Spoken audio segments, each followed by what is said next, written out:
What if I told you one of the fastest growing cities in the Midwest is actually somewhere that a lot of people are leaving as well? It's all happening right here in Columbus. Today we're going to look at 9 reasons why people are leaving Columbus. I guarantee you're going to be surprised by quite a few of them. So if you find this video helpful, be sure to like and subscribe. The first reason we're going to discuss is always the money, right? The rising cost of living. Now, we're a long way away from New York and LA or even Austin, Texas, but over the past several years, the price of houses has gone up significantly. In 2019, the median home sale price here in Columbus was $210,000. That's all the way up to $319,000 in 2024. And since then, just a little bit higher even. And the average price per square foot falls right in line with that from 2019, $131 a square foot to now over $202 a square foot in 2024. You'd think maybe I can just get away with renting, but even the renters are experiencing price hikes in their rent prices, and really there's no one that's missing out on the rising cost of housing here in Columbus. So one of the main reasons for the rising cost of housing here in Central Ohio is the lack of available homes. In a market where neither buyer nor seller have an obvious advantage, we'll have about 5 or 6 months worth of homes available. Here in Columbus, we have about 2 months worth of available homes. So when that house comes on the market that's all pretty and move-in ready, it gets gobbled up rather quickly. And obviously with that, the price goes up as well. There is a bright spot with housing inventory for buyers. The 2 months of available inventory is actually up from about 1.5 months that we've been living with for the past several years. So 2 months is actually a bit of a bright spot for buyers going forward. One of the big reasons people are leaving Columbus is due to the crime rate. According to crimegrade.org, Columbus has a crime rate higher than 75% of U.S. cities. That's kind of counter to my experience, but that's their rate. Apparently, it's mostly property crime, break-ins, burglaries, that kind of thing. The suburbs obviously have less crime, but perception does drive a lot of decisions. For a lot of people leaving Columbus, the reason for their move mainly is just a different lifestyle. I love Columbus very much, but it doesn't have exactly exciting topography, I guess. There are no mountains here, there's no beaches, no oceans. Lake Erie's a couple hours away, but even that's not super beachy.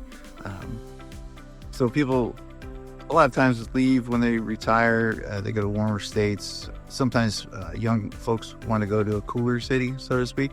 So that happens quite a bit. Strangely, the young people generally come back if they start settling down and having families. You see that quite a lot with people moving back to the Columbus area to be closer to family. Something that's really bugging people a lot these days, and some people are leaving due to it, is the myriad of delays with Intel's development.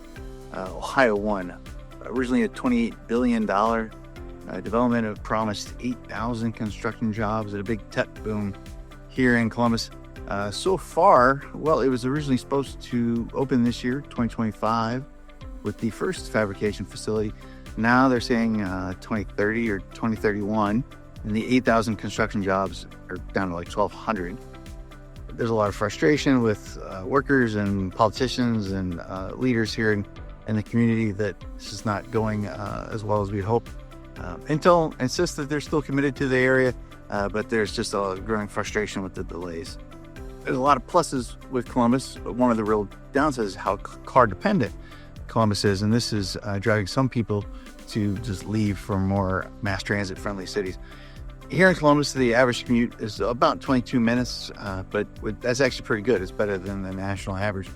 But most of the new development is out in the outer suburbs, and where we see commute times in the 45 minutes plus range quite often. This is leading to a lot of commuter frustration, obviously, and some people are just flat out leaving due to it. Kind of goes hand in hand with the long commute is the lack of public transportation in Columbus, as opposed to large cities like New York and Chicago that have a bustling subway system, or L train in Chicago's case.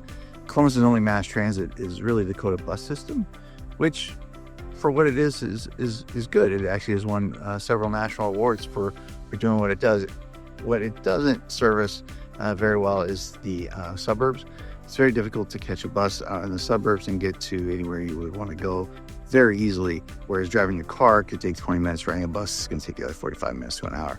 And obviously that doesn't jive for most people's lifestyle. So that frustration and kind of wanting to get back into a situation where they can use the mass transit is driving a lot of people to just flat leave in Columbus.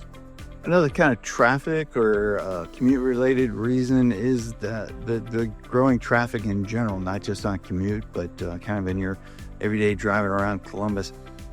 It's driving some people to really rethink staying here. What used to take 20 minutes, say 10 or 15 years ago, now it's taking a half an hour, 35 minutes easily. And the Mid-Ohio Regional Planning Commission expects traffic to be worse by up to 40% by 2050. So it doesn't look like we're going to get much congestion relief anytime soon.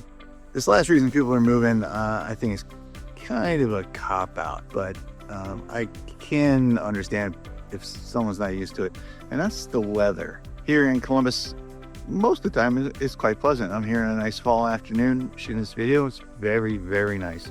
However, from like December and January through early March, mid-March, it's pretty gray. It does rain and snow quite a bit during that time.